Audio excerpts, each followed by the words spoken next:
And could you make sure that you get both of our seats here so when she does come in, if you're, because are you going to leave the room? Yeah. Okay. Yep. Okay. I've got it. And I can let people know that she is that she's going to be coming in. Okay. Perfect. Here we go.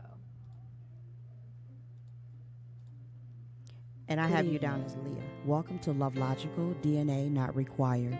This is Michelle L. Anderson, coming to you live from Podcast Detroit, Royal Oak Studios. We are looking forward to intriguing and entertaining you every Tuesday at 7 p.m. Let me start today's show by saying thank you for joining our family, which is biological by nature, LoveLogical by choice, DNA Not Required. Hello, hello, hello, everyone. This is Michelle L. Anderson with LoveLogical DNA Not Required. And I welcome you here today and thank you for taking the time to listen to my podcast that I enjoy doing very, very much. So tonight we have a few special guests. Stacy Shannon Johnson will be back tonight since this is part 2 of our human sex trafficking awareness. And Stacy will be in a little late. She's doing mommy stuff by going to her children's concert tonight. So she will be in later. And on the phone, I have LaQuint Rhodes, who is an advocate and former worker at a few of the human sex trafficking houses or organizations here within the metropolitan Detroit area. And I have a very special guest this evening, and we're going to call her Leah. And this is the very first time that Leah is sharing her story publicly. She is a survivor. She is a spiritualist. She is a wife. She is a mother. She is an entrepreneur. And she's an amazing woman. And our paths were meant to come together. Very much so. So for her to be here today and sharing her story publicly for the very first time, I feel honored, very honored, and I will do everything that I possibly can not to cry, because I know how I am. Me too. And I've been working on it. I really have. I've been working on it. So I am going to start with Q, LaQuint. LaQuint, can you share a little bit about how you came into working for the human sex trafficking organizations that you worked for? Well, I started off working for DBI, which is a Detroit Behavioral Institute, and that's when I first started working with kids, troubled kids, neglect, abuse, you name it. I started there, and once I started working with the kids and just seeing how much kids need to be understood just as much as adults, it opened up my eyes to want to do further continuing working with them. So I ended up getting the opportunity to work for Vista Maria, which is a broader scale. They've been around for over 100 years here, I believe. And they just had so many different avenues of advocating or providing services for, especially morally for girls. It's 100% for girls actually, but girls are more affected and more. They go through way more than what. Not to take away from men or boys, but women. They're like the birth of everything. If it wasn't for women, of course, kids wouldn't be here. So. I started working for them and working for Vista Maria, just seeing how much more pain, how much more issues, how much more advantage taken advantage of girls out here. Just they specialize in abuse and neglect and trafficking and the whole broad scale. I think they're one of the biggest agencies that deal with girls in that avenue, and just hearing the stories of the different backgrounds and just like you don't understand. I guess I'm really working there, and like you can't respond to these girls as you would on the street. You Mm-hmm. can't just like they can share a story with you. You can't just just want to attack them or fight them or just think that that's a solution of just um, putting them on punishment or however they may go about things. It's totally different when you're dealing with these type of girls because they're traumatized. I mean they are affected and they can take this for the rest of their life, and then now looking at men and relationships, it's an experience that's it's hard to love again. It's hard to overcome and achieve and be bigger and better than what life is destined for them to be.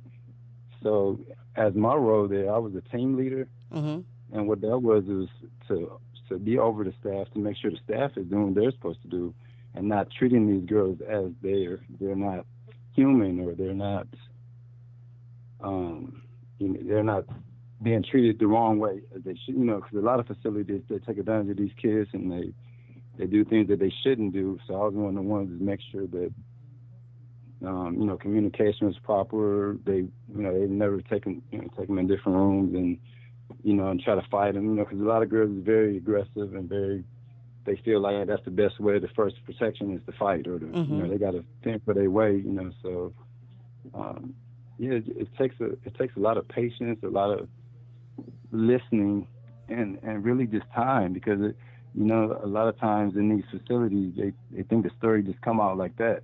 They meeting all these different new workers. Or their journey is so long that you, they're meeting people left and right. So a lot of times these expectations for the story just come out so we can hurry up and help you. It doesn't happen like that. Like they have to feel open with you. They have to feel safe. They have to feel protected. Like and then as you see it, and then they have to see that you're going to be around their life for a while too, because a lot of times they don't want to open up to you because you're probably going to be here temporarily and then you're out the door again. So it's a lot of trust issues that they deal with. But yeah, it, it was an experience that made me want to continue working with uh, kids, teenagers, girls and boys because of my experience, my personal experience of going through the system as well. So I was one of the ones that could relate to them more than the usual staff workers there.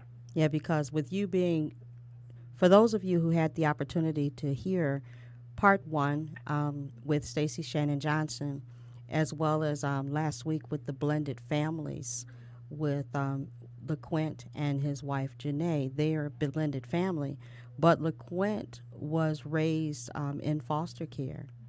And so you had a chance to see a lot of things that also happened within foster homes and have the opportunity to talk to kids who've run away and been through so much. And I look at you and I see that you mentor, you reach out to the young men and everything within the city, as well as, you are very compassionate when it comes to even just how you communicate with your wife and your daughters.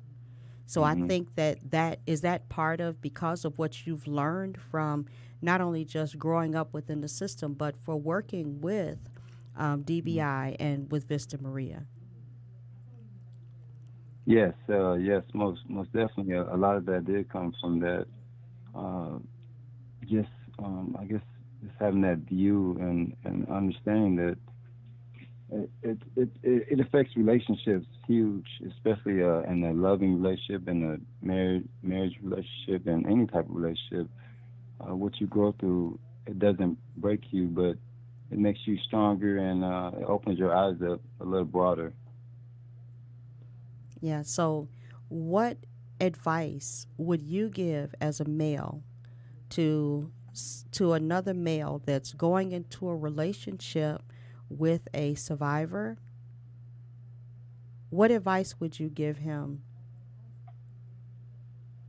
Well, I would say number one is to definitely have patience.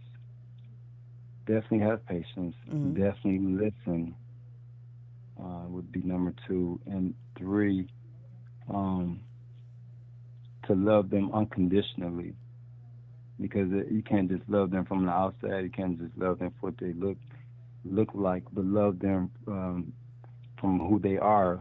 Period. Like mistakes and all. Like for the whole package, not just for who because you can meet a lady or a girl or a woman, and at the moment you may think that this is what it is, but underneath all of that is layers of stuff, and Mm-hmm. sometimes it comes out further. As time goes by, you may hear a story today, and then a month later you may hear another story. So to just be willing to love the woman unconditionally, and just have patience and understand, because you can't rush anything, and kind of you can't love fast with a trauma a female that's been through trauma So you have to take like your that. time and get to Yes, know most, her. yes, Okay. yes. You can't be too forceful. You can't expect high. You can't have high expectations. This is just my opinion, but yeah, just have a lot of patience, listen, and don't set high standards to expect that everything is going to operate on a scale of his standards versus being willing to meet a lot or meet halfway, because it's not easy, and especially if she given the opportunity to love again or to open up that door to, because most women are vulnerable to just be in a relationship. Mm-hmm. So, and a lot of men take advantage of that, not knowing, and a lot of women don't want to share that they've been through that. Um, so but So so when they it's get it's a hard. so when they get to that point of trust, it's basically listen, and if it's something that a man feels as if he can't handle, then more than likely at that point in time he should step away. I would definitely agree to if he can't. If I guess it depends on the situation, because if it's shared in the beginning and they are aware of that, if the man Mm-hmm. is aware of what she's been through, Mm-hmm. then I think that's the point right there where he should pick and choose to say, hey, I want to continue this journey with you, and I'm here regardless, and hopefully that the woman is mature enough to at least know the difference, because a lot of men take advantage of that circumstance or that situation. So um, I would just suggest that the man just make that decision at that point. Don't change 6 months later, a year out later, thought I can handle it. I mean, it's not an easy task at all, but it has to be a special man as well. It can't be any ordinary man. It just it can't be. He got to have some morals. He got to be God fearing or something, some type of spirituality to have that upper or that more strength to guide her in a direction to be able to, where she can feel trusted and covered, Okay. because it's not easy. And I have another question for you, and then we're going to switch over to Leah here. My other question is, working within DBI and Vista Maria, the young ladies who are there who have been trafficked, what advice would you give their parents when it comes to trying to work with them and rebuild a relationship with their daughters, knowing that they have been severely traumatized and everything that they've been with? And other than patience, because I'm sure but other than patience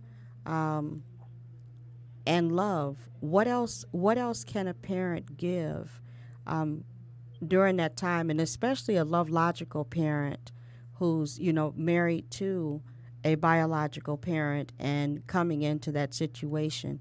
What advice would you give? And if you can try to kind of just help out with that a little bit. Well, I would say uh, first would be starting to build a relationship Mm-hmm. from ground. It's kind of like starting all over again, because it's not the same from before they went through what they went through. So it would be starting that relationship, starting to spend time, quality time, not just in and out, but consistent, being consistent, Mm-hmm.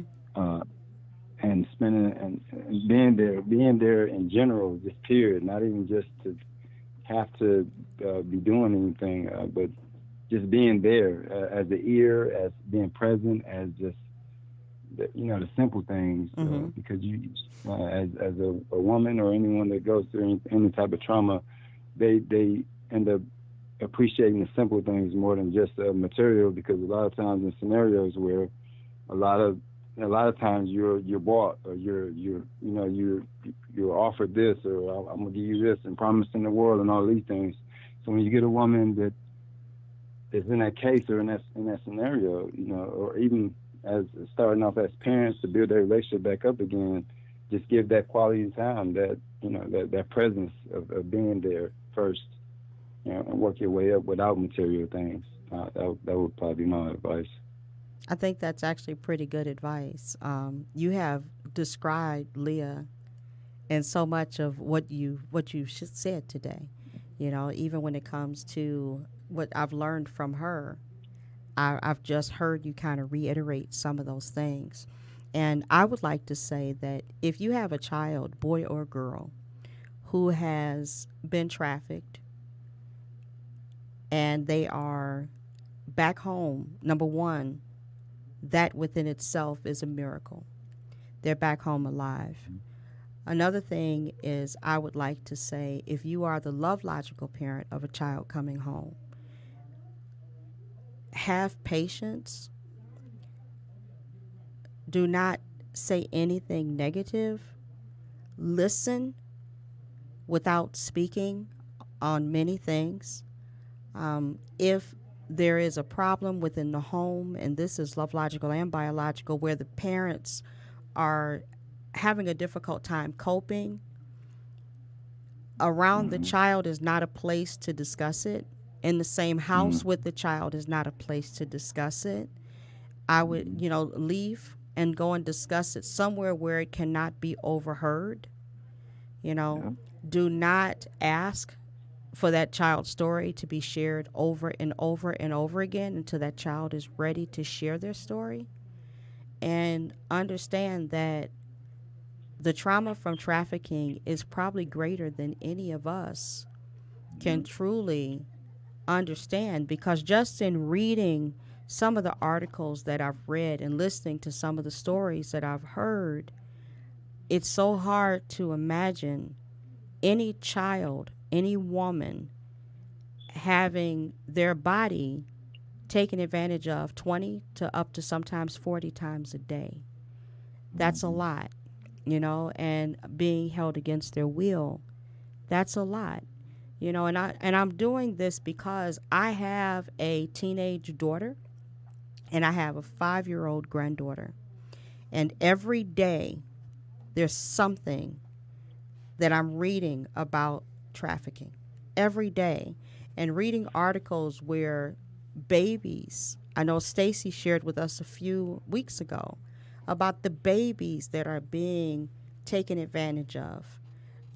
And so it's not just as most of us envision teenagers and women, w- te- women in general, females are being sold by family members.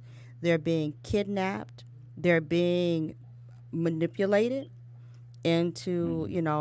into this world. And it's not a metropolitan thing. It is a United States thing. It Mm-hmm. is metropolitan. It is urban. It is suburban. It is rural. It is every possible environment or community that you can think of. So please do not ever have the mindset that it's not happening where we live.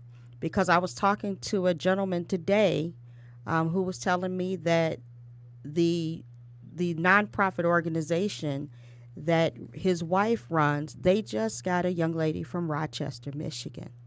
That's where I live. My daughter had a close call in Rochester, Michigan a few months ago. So it's happening. It's happening out here on a daily basis. And they were saying that about every few minutes, somebody is being um, moved into trafficking, be it, and the majority of the time, it's involuntary. Because when young women are being approached, they feel as if the people have good intentions. And Mm-hmm. then as that approach, as they, go out with someone, leave the house with someone, there's a trust that's normally there. Even when in a kidnapping situation, a lot of times there may be a trust that's there. So Stacy just stepped in And I'm not sure if she's actually had a chance to hear, but Stacy, this is Leah. Hi. Leah, Nice this to is meet you. Stacy Shannon Johnson. So those of you who, and this is Jessica, our engineer. Yes. So just, I don't know. I just want us to realize that it takes a village. And there is a video that is on Facebook, and I sent it to a few of my people. I put it on my page, my LoveLogical page, where they're telling workers, utility workers, how to pay attention because they get inside of people's homes and everything else. So, what to look for. So, I'm going to put that back up again, and I really would like you all to watch it. But I want to introduce you to Leah. And for those of you who are just coming in, I want you to understand Leah is not on camera. This is her first time sharing her story. And I want her to be comfortable with sharing her story for the first time. There are many people who may know her but don't know her story yet. And when she's ready to share that with you individually, or she's ready to share her face, that's when the time comes. But today, she's vulnerable today, and I am proud of her. And I feel as if it was just meant for us to be in each other's lives. Thank you. So, Leah, would you like to share your story? Sure. Well, I was born to my mother, and she was on drugs, and she was promiscuous. My father and my mother came from two very different backgrounds. My father was blue collar, and my mother was from Detroit, Hamtramck. Okay. She was hood wise, and so when I was 3 years old, I ended up going with my grandmother on my dad's side after I was molested with my mother. And so from there, my grandmother was very old school. She was a proud black woman, and we didn't talk about stuff like that. So a lot of that trauma began to fester over the years, and it grew and it grew. And then she couldn't handle me. After, she had her businesses she was running. So then my father, he took custody of me. And he tried really hard to raise a traumatized child, but he didn't know how. And so eventually I ended up into the system. And one of the reasons why I made a comment earlier is sometimes I moved from place to place. It was almost too much to remember the names of each institution, but I know I did not qualify for foster care. That's how I don't want to say bad, because I don't like to think anybody's bad inherently, but that's how troubled I was. How old were you? I was 10 going on 11. Okay. When I was 10, before I was taken away, it kind of, everything toppled over. I spent a summer with my mother. My mother was severely mentally ill. Okay. And she had no perception of boundaries. And she was, I think, and I'm not a doctor, but reflecting back on that time, she was suffering from maybe some paranoid schizophrenia. Okay. And she inadvertently molested me. So in the process of trying to show me how to masturbate, she had some boundary crossing moments. And there was a moment where she kind of had a breakdown, and she tied me down to the bed. She said that's how, when she was institutionalized in psychiatric hospitals, when she was out of control, they would tie her down to the bed. And so here I am, this 10-year-old, when, that's hyper, and I have behavioral issues, and so she ties me down to the bed. And after that, my father couldn't handle me once I came home. I was just off, and so he would stay gone, and CPS finally got called, and they came and took me. So, and I ended up at Children's Village from there, and from group home to group home until I finally got into juvenile. Many places that I went were horrible, and then many of the places, group homes, etc., were decent. But I want to touch on what the gentleman said. Mm-hmm. What is his name again? Q. Q. How when you're in a state of trauma, it's hard to receive anything. Mm-hmm. So patience is literally a virtue with anybody who's been traumatized. Because I think back when I was a child, there was nothing anybody could say to me. Mm-hmm. I was angry, and so it was almost virtually impossible for me to receive any type of support until I was ready to receive it. Mm-hmm. And so I went, like I said, I went through Vista Maria, and then finally, when I was 17 going on 18, I was booted out of the system. Mm-hmm. My funding was cut short, and I went through homelessness, and I traveled a lot. And finally, after that, I found myself in Atlanta. To backtrack, though, to my first experience with human trafficking, it was when I was 13. I had ran away from a group home on the east side. It's a horrible group home. Mm-hmm.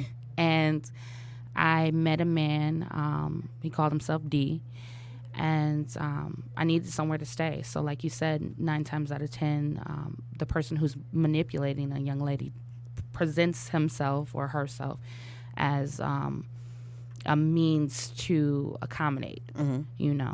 And so I needed somewhere to stay, and then I thought he was my boyfriend. So I was 13 going on 14, and I thought this 28-year-old was my boyfriend. And so then after maybe a couple weeks, that's when he introduced the concept of selling myself for money.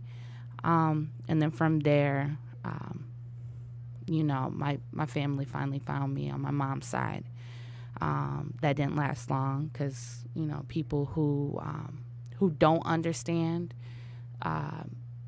the whole dynamic of what's going on with the human trafficking, and especially in the city of Detroit, there's an element of shame that's attached to, that it's called hoeing. It's not human trafficking.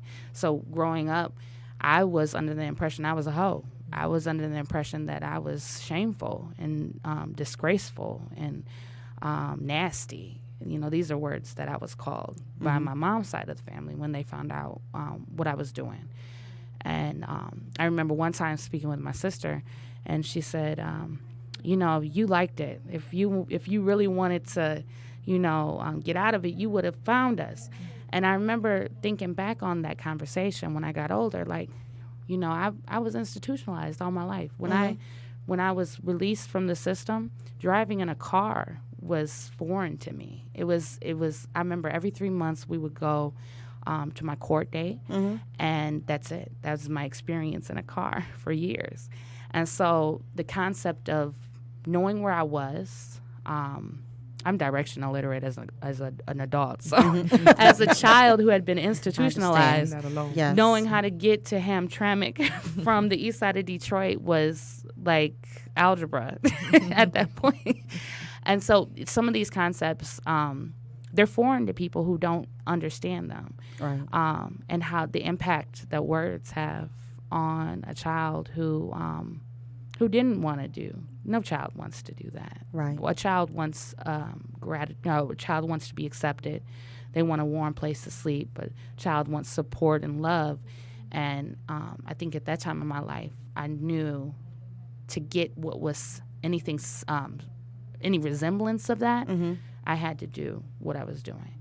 And so then, to fast forward back when I was 17 going on 18, released from the system, I ended up in Atlanta, and that's when I started professionally. I was a professional escort, what I called myself. Okay. With my pimp, and I was working. He found me in the barber shop. I was doing hair, and he was I think he was the most intelligent man I've ever met. And even at 31, I could honestly say, I could look back and say he's the most intelligent man I had ever met. And that's how he was able to beguile the way. So I knew what he wanted from me. But he made it sound, he made that shit sound like candy. Okay. So Okay. excuse my language. No, that's He okay. he Speak knew it. how to Yes. dress. Yes. He knew how to Right. dress it. Yeah. So there was no he didn't manipulate me and mislead me or trick me into going to Las Vegas or anything. I knew what the situation at that point when I was 18 was, and but that was what I was conditioned to believe love was as well, or family was. Anything related to love or anything related to a cohesive relationship involved sexual bartering. And so that's what I grew up and have been conditioned to believe. So, sorry, I'm That's no, long-winded. no. You're doing just fine. Like I said, Wonderful. it's the first time you're sharing Yes. your story. Wonderful. So you said that you were working at the barbershop in Atlanta. Mhm. So he basically smooth talked you. Oh yeah, he was smooth. He was very smooth. And did it start off as like a part-time job? No, 'Cause I you knew said- what he was when I saw him. Okay. I was homeless. I was working in the barbershop. Quite frankly, sorry. I was working in the barbershop, and I saw him with his, if you excuse my language, Yeah. what they call it, a bottom bitch. Okay. And I knew who she was, and he had another girl with him. And they had fur coats on, just like the movies, almost a little bit less tacky. And he gave them some money to go shopping right in front of the Peach Drop. And so I flirted with him. And then he presented what he was doing to me. And I think I acted like I didn't. But that, like I said, that was the conditioning. That was what was acceptable for my lifestyle back then. And then when I got with him, and I started experiencing the real lifestyle, not like what I experienced when I was 13, Right. but we would go out to eat, and we had nice things, and we drove nice cars, and I was stripping in a strip club, and that's how I pulled a lot of my dates, and they paid good money. I would come home at night, and I would feel depleted. I would feel I guess the only way I could describe it is I felt like a zombie. I felt empty. I didn't feel bad or good, but I knew I didn't like not feeling anything. And so I remember being in the bathroom one day, and I took a pregnancy test. I had snuck and bought a pregnancy test because I had missed my period. And I found out I was pregnant, and I got in the shower, and I remember just closing my eyes and trying to cry, but I couldn't cry. I knew I wanted to cry. I knew that the feeling that I had inside of me was cry, but that's how numb I was to everything. And I knew I just didn't want to be that person. And so after that, I had to tell him I was pregnant. And I assumed he would let me go because I was going to use, I didn't want a baby, of course, but I was going to use the child as a way out. And, excuse me. What's that pop I drank earlier? I told myself I was going to stop drinking pop. And so when he said that it wasn't an option to leave and that I would have to get an abortion. And so for the next 2 weeks, I was in a dog cage. He kept me in that dog cage and assuming that it would, change my mind, but it didn't. I knew my way out was my daughter. And so virtually, I guess you could say my daughter saved my life. Hallelujah. Yeah. And so after that, he gave me $100 after the thousands of dollars I had made him. And I was on my way, and I came back up here, and I gave my daughter up for adoption. It was one of the hardest things I did, but I knew that I wasn't ready to be a mother. And I was scared. I think I was more scared than, I don't want to even, I could say I knew I wasn't ready to be a mother and be heroic. Yes. But I was scared. I was scared of being a mother. I thought about my mother, and I'm like, golly, that's, Okay. is that what I'm genetically tied to? I don't want to be that. I know my mother wasn't, 18, 19 and didn't think she was going to be crazy and abuse her children. And So those were the things running through my mind, and so I gave her up to a really nice family, and after that, I went through a lot of up and down. I went through a lot of depression after giving her up. I tried to commit suicide.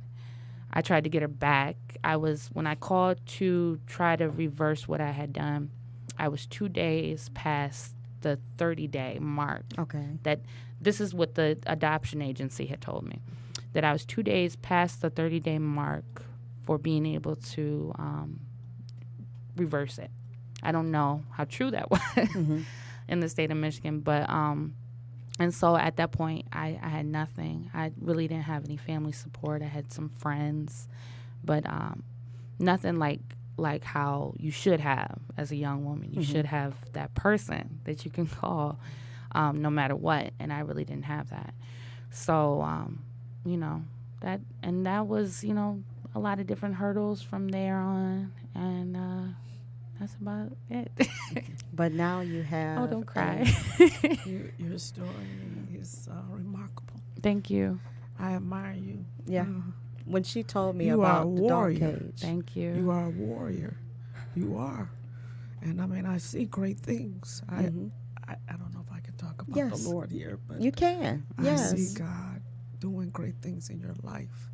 And whether you write a book, if you ever decide to do that one day, or a movie or whatever, or go and speak into different schools, but I see God doing big things.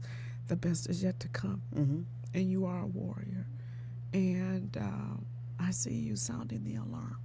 And a lot of people can be touched by your story to change some things around. But you are definitely a sign of hope. Thank you. Because what was meant to destroy you Made her strong. made you strong. Yes. Yeah. A little meaner, but yeah, stronger. You're not me. I get it. When I first met you, your for lack of a better word, your aura is bright. And when you learned about LoveLogical, DNA Not Required, you became emotional because you understood right away, and you shared how the majority of your family is LoveLogical. Oh yeah. All my family. Yeah. All my who I consider family is they're most of them are my clients that I've had, or they're my neighbors, or just people that I've found or found me. So. And your husband is a wonderful, kind-hearted Oh God. Yes. man, and you have 2 beautiful daughters. Yeah. Beautiful. And you have LoveLogical within your family. And to have a man love you as he does. Oh, he deals with my mess. Oh boy, just like Q was saying. He deals with my mess. And then I look back after the mess and I'll be like, oh, he dealt with that mess. But he loves your me. mess. Yeah, he does. And he's so patient and he's so kind. And I'll slew out my mess sometimes. And he'll just afterwards he'll be like, okay, big head, I love you. Do you mind sharing how the 2 of you met? I know we're not going to say his name, but can you share how you met? He found my wallet. He found my wallet, and then he told me, he said when he saw my name on my ID, he just knew I used my real name on Facebook, so he found me on Facebook. And from there, I don't know, we were friends. We've been best friends ever since. And I was pregnant when I met him, and he was there for the birth of my daughter. Not my first daughter, my Lauren, my Lauren. He was there for her birth, and he's been her dad ever since. He's her daddy. He's her daddy. Yes. Her first word was daddy, and she screamed it because he walked away out the room, and she got mad. She's like, "Come back, daddy!" I'm like, "Did she just talk?" So yeah, So yeah, and he's an awesome father. And it's funny because people will see her, and he's so fluent with her that people will be like, "Oh, your daughter looks just like you," and he'll smile like, "Yes, she does." Yeah. You know, it's just Wonderful. to watch your family is a blessing. It really is. To watch the love. Your girls are so intelligent, Thank you. you know, highly intelligent. When do you think, at what age do you think you'll be comfortable sharing your story with your daughters? They're really, you said they're highly intelligent. Yeah. That you did not lie, because they ask me questions. They know that my who I call my mom was actually my next door neighbor, and so they'll ask me questions about my biological mom. And so I'm honest with them to the extent that they can handle. So they asked me what happened to my mom. I said she passed away. She's in heaven. And so, you know, they understand that who I call mom isn't my biological, if that matters. Yeah, she's your LoveLogical She's my mom. lovely. She's actually she was my next door neighbor when I was living with my dad. And she was my inspiration for the domes. I told you. She used to take me to Belle Isle, and she would take me. She loved plants. She still loves plants. And she would take me there, and it was my place of serenity. It was my serenity. It was my place of peace. I had a peace of mind there. So, yeah, definitely. I gather even people throughout my childhood in the system, people, staff members. And I wanted to say this for Q too, because your relationship or your role as a staff member or team leader at Vista Maria is very pivotal, because I can look back at some Miss Bessie. Miss Bessie, she shaped my character. Mr. Jason, these were my parents growing up. And so, you know, but they wouldn't have thought that because when I was younger, when I was a teenager, it was F you, stop talking to me. But, you know, I'm older now, and I could look back and I'm like, oh, where would I be without them? And they were all, imagine growing up around a whole bunch of psych majors, who you become. Psych majors and, you know, therapists. You ain't my mama, you ain't my daddy. Yeah. But I'm a little bit of all of them. I think because I hear myself. You know how you say you sound like your daddy, you sound like your mother. I sound like the staff members who raised me. I read the same books that Mr. Jason reads. Really? Yeah, and I have Miss Bessie's attitude, and I have Dr. Miller's insight, and I have, you know, all of these, Mr. Wayne's compassion. So thank you, Vista Maria. Yes. Well, no, Havenwick. Sorry. Havenwick. Okay, Havenwick. Vista Maria, I'm pretty sure it's much better now. Yes. But when I was there, like I said, I was very abrasive, so I didn't receive a lot. But Havenwick broke me down. Okay. Havenwick Residential, and the people there are awesome, or at least they were awesome. I can't speak for. So how long have you been out of the system, Leah?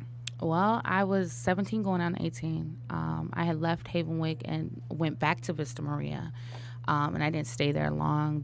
My funding was cut short, so and then I was on the streets after that. And once you got away, how old would your daughter be now? She'll be 11th, July 22nd. So you've only been out of the trafficking arena for 11 years. That's not long. Yeah. That's not long at all. Wow. I never looked at it like that. It's not long. Yeah. And Look how much you overcame. but the healing. 12 years. Yeah. I was pregnant for about 9 months. Yeah. I can see so much healing. Yeah. If I didn't know that, I would not have ever known, because of where you are now, your healing. And, you know, I don't think you're a lying woman. I don't think you, because I see a healed Yes. and wonderful whole woman. I do. I do. I don't see, Yeah. And my husband told me Mm. to say my name and be proud about it. Because I told him, I said I was going to come here. I'm not about to say my name in front of people and tell my story. But he told me, he texted me before I got out the car, and he said, say your name and be proud because you're strong. You Be are proud very of your strong. name. So my Very. name, if it's okay, Oh, it's yeah, okay. it's Leandra King. Oh. And so, yeah, that's that. Oh my goodness, I I'm stubborn, and it was funny I- because he was like, you could do it. I'm like, be quiet. Stop talking. because I told her that I would protect her Yeah, and have her I'm not off scared camera. no more. Oh my goodness. See? Yeah, no. Leandra my and her hero. husband She's are my going hero. to make Detroit a much better place for Yes. us. Oh, you gonna make Yes. me cry? Yes. Yes. They really are. Yes. You know, Yes. and you have, I mean, she I- has a nonprofit organization, and Let me get that name. she's doing so Mm-hmm. many wonderful things. And I'm so proud of you. Thank you. Yeah, she had both of us. Yeah. I'm so you. proud of you. And you all would not believe that this relationship came about because my son found her nonprofit organization, and he took me to her. We went to her together, and she and I ended up talking. And we were talking about LoveLogical, which she immediately embraced. And then later on, we were talking about the podcast, and I told her what my topic was for today. And I said that I was looking for a survivor to speak. And she says, I'm a survivor. And that's how the whole conversation started. She shared her story, and Praise God. Thank you. I am so proud of you. This is like a Thank you. milestone in your life. It's a breakthrough. And to be able to do it here with me, I truly appreciate that. I still have a lot of healing. You do, No. And but- I want to make that clear. I don't got it all together. No, I baby still have- steps. Yeah. Baby steps. But you just went from toddling around or holding on to the table. You just let go and walked across the room. You know, you got your stride rights on. Oh, man. Thank you. Yeah, it blew me away. It blew me away. You got your stride rights on. So I didn't expect this. I Please didn't know, either. I didn't expect this at all. You know, I was trying to figure out, you know, I didn't want to put her name out there. So, you know, and I didn't want to say Leon, you know, or Leo and Leah because Leandra is, you know, and I knew that it was meant because her father walked in while we were together, and I could see so much of my uncle and my mother's family and her father. Mm-hmm. And I showed her a picture, and she was like, oh my goodness, yes. Yep. And then I told her his name was Leon. And then she told me, well, you know, my name is Leandra. Mm-hmm. So it was like so much that this conversation brought. I am so proud of you. You Thank have you. a way of just connecting some of the most beautiful women. You have a way of connecting people. They come to me. You do. He you sends you are them a to me. magnet. Well, my husband was talking about you this morning. He was like, you and that awesome woman. I'm like, what are you talking about? He's like, that awesome. What's her name? I said, Michelle. He's like, man, I wish there were more women out there like her. I appreciate it. Oh, yeah. Sometimes I wonder. Sometimes I just wonder. You know, it's just I don't know. I don't know what the outcome's going to be. I really don't. But my goal is to make a huge impact in this world. You are. You know, because I am a survivor of molestation. Me too. I've been raped. I am a survivor of domestic abuse. I am a survivor of, I got hit by a Suburban as a pedestrian, and I've lived.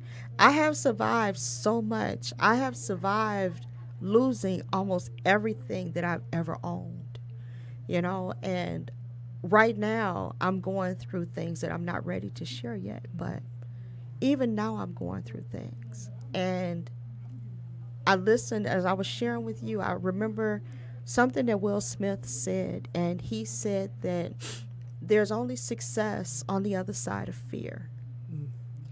And I just keep getting up. I don't let anything keep me down. I just keep getting up, you know, and it's harder than what people realize. Yeah. You know, because I've been through so much and I'm an empath, so I take on a lot of people's hurts for them. And then I go to the water and I kind of like release all this pain into nature. But I really, truly believe in family, and I truly believe that I believe in DNA not required. Right. You know, I have mentored and loved and did so much for my entire life, but I saw it. My mother instilled this in me. I watched my mother when we had foster children. I watched her mentor their parents. I've watched my mother love so many kids that she didn't birth. So that's exactly who I've become. You know, that's exactly who I've become. And people don't realize that I'm not really making any money off of LoveLogical. Right. And most of everything that I've done, I do out of my pocket. I have people volunteer their time. And prayerfully, there'll come a time that I will make the money that I need to make, you know. But right now, it's not going anywhere. You know, it's not going anywhere. When you see my shirts that say family, DNA not required, that's who your family is. Right. You know, this right here is my sister. I'll call Stacy in a heartbeat when something is going on and I need to talk. I'll call her. You know, and she knows that if she needs me, I'm there. And I know that if I need her, she's there. That's beautiful. You know, and today I'm on the board of Save the Pearls, which is it's a fairly new human sex trafficking and, trauma awareness organization. And I have met so many good women in Save the Pearls, but I didn't realize how many human sex trafficking awareness organizations there are out here. I don't know. Today I met a gentleman, and he is the husband of Deb Ellinger of Ellie's House. And Ellie's House, they're having a gala on June the 13th at 6 o'clock. And it's at the Edison Boat Club. I'm going to put this information up, but if you go on Eventbrite and put in Ellie's House, is ELLI' house gala, and pull up the information, because let's support. Let's support. Vista Maria is very known, but Sanctum House, Part of Sanctum House, Edith, I'm sorry, your last name isn't coming to the top of my head, but Edith is the founder and creator of Sanctum House, and she's out here fighting for human sex trafficking victims as well. Then you have the Well of Waterford, and that's with Dana Bostwick. And at the well, many young ladies who have been rescued out of trafficking gets to go to the well and spend a day there, and just to be able to be within themselves. So there are so many organizations out here, and let's open our hearts and support these organizations. And with Save the Pearls, I know that we want to really connect with some of the organizations that are out here. And Stacy Shannon Johnson, Stacy speaks to your children in the Detroit public school system. Stacy's also open to other school systems within the metropolitan area, and I want to have a symposium within the suburbs, because so many of our young ladies are being trafficked. They're being taken out of the suburbs. They're being haunted through social media. They're being haunted at the stores. I had someone try to hunt my daughter in Walgreens in Rochester Hills, and I'm so glad it was put on my heart to go up there and meet her at Walgreens that night. But then he had the audacity to tell the cashier to let her know that he was interested in waiting for her outside, and she had Wow. no idea who he was. So I was glad that I went up there, and to make sure that he didn't follow her home or anything. And he actually had been in there earlier in the day with a young lady who spent an hour in the bathroom crying. And I talked to the people at Walgreens and told them in the future, you have a situation where there's a man coming in with a young lady, and she spends an hour in the bathroom crying, and she shared with them that he wouldn't take her home. And he left, and then he came back, and then he promised her he would take her home. And the young lady seemed hesitant to leave with him.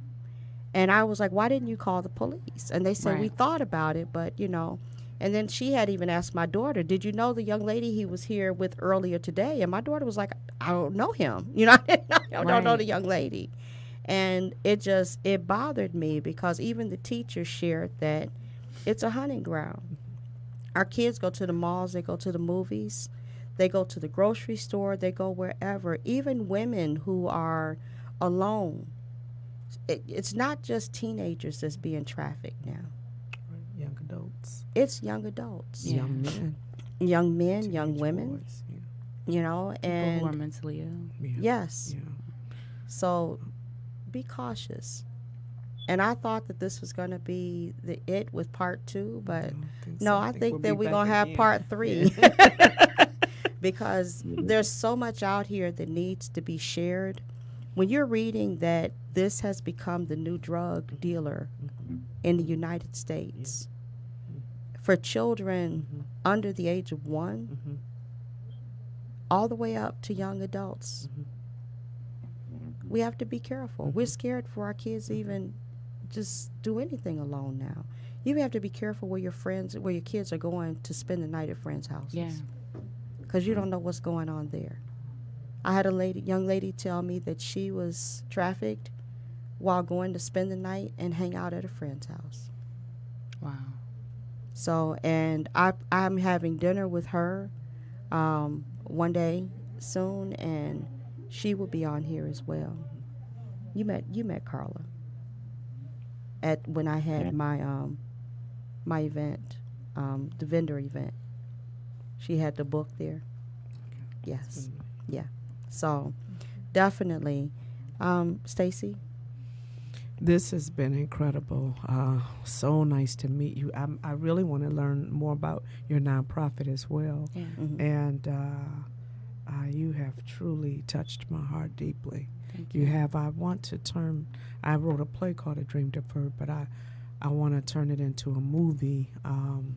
But I definitely would like to sit down and engage with you more whenever you want Sure, to get into absolutely. that. It's nothing right away, but you have really, really touched my heart about with your testimony. Yeah. Thank you. Q, do you have anything you'd like to end with quickly?